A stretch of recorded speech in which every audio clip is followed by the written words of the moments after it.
प्रियजनहो, तुम्ही कसे आहात? सगळं ठीक आहे ना? तुमच्यासाठी ही सकाळ कशी आहे? प्रभूची कृपा दररोज आपल्यासोबत आहे. तो आपल्याला सुंदरतेने मार्गदर्शन करतो. प्रभूचे आभार मानूया. मग तुम्ही का चिंतित आहात? तुम्ही नेहमी रडताना दिसता. तुम्ही प्रत्येक लहान मोठ्या गोष्टीवर अश्रू ढाळता, बरोबर ना?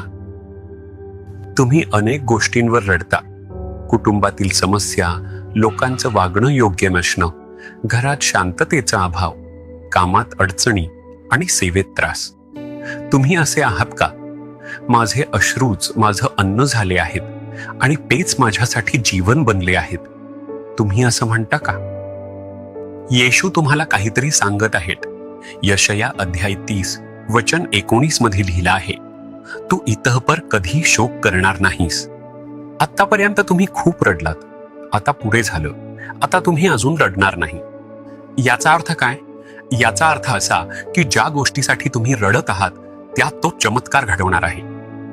आता तुम्ही त्यासाठी अजून रडणार नाही. तुम्ही विचारत आहात का, खरंच असं होईल का? बायबलमध्ये 2 शमूएल अध्याय 1 मध्ये एका स्त्रीबद्दल लिहिलं आहे जी रडत होती. तिचं नाव हन्ना होतं. ती काय रडायची? ती नेहमीच रडायची, इतकं की तिने जेवणही सोडलं होतं. ती जेवत नव्हती, उलट सारखी रडतच राहायची. का? कारण तिच्याकडे मूल नव्हतं. तिला टोमणे, लाज आणि कठोर शब्द ऐकावे लागायचे, कारण तिच्याकडे मूल नव्हतं. ही गोष्ट तिला खूप दुखवायची. म्हणून तिला ना खाण्याची इच्छा व्हायची, ना ती झोपू शकायची. ती सारखी रडायची आणि डोळ्यातून अश्रू वाहायचे. माझं आयुष्य असं का आहे? फक्त माझ्याकडेच मूल का नाही? मलाच टोमणे आणि लाज का सहन करावी लागते? ती सारखी रडतच राहायची. ती आपल्या नवऱ्यासमोर रडायची किंवा मग एकटीच आपल्या पलंगावर रडायची.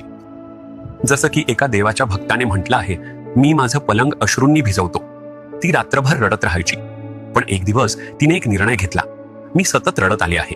माझं आयुष्य अश्रूंनी भरलेलं आहे. याचा शेवट काय? हे कोण संपवू शकतं? तेव्हाच तिला आठवलं, एक देव आहे जो माझे अश्रू पाहतो. चला, मी त्याच्यासमोर जाऊन माझे अश्रू ओतते. ती उठली आणि देवाच्या मंदिरात गेली. तिने देवासमोर कडवट अश्रू ढाळले.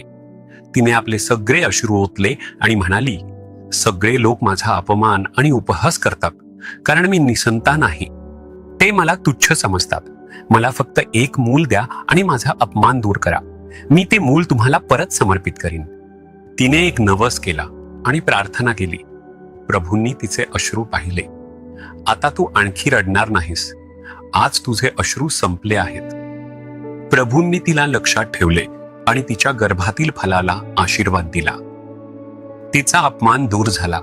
हन्ना आता दुःखी नव्हती, ती आनंदी झाली. त्यामुळे तिने पुन्हा कधीच मुलासाठी रडले नाही. प्रभूंनी तिला अनेक मुले दिली, जरी तिने फक्त एकच मागितली होती. हन्ना, आता तू अजून रडणार नाहीस. ते तुला हेच सांगत आहेत, माझ्या मुला मुली, आता तू अजून रडणार नाहीस. ज्या गोष्टीसाठी तू रडत होतास त्यात मी एक चमत्कार घडवत आहे. प्रभू असं म्हणतात, तू यावर विश्वास ठेवतोस का? जर विश्वास ठेवत असशील तर आत्ताच म्हण, येशू, मी आता यासाठी अजून रडणार नाही. तुम्ही याची काळजी घेतली आहे आणि माझे अश्रू पुसत आहात. तुम्ही माझे अश्रू पुसत आहात. तुम्ही आजही एक चमत्कार करत आहात, जेणेकरून मी आता अजून रडणार नाही. आज एक चमत्कार घडत आहे. आजही एक बदल घडतो आहे. मी यावर विश्वास ठेवतो. येशूच्या नावाने. आमेन. आमेन. जीसस रिडीम्ड मराठी ह्या यूट्यूब चॅनेलला सबस्क्राईब करा. सबस्क्राईब बटनावर क्लिक करा आणि बेल चिन्हावरही क्लिक करा. दररोजच्या नवीन कार्यक्रमांची माहिती मिळवा.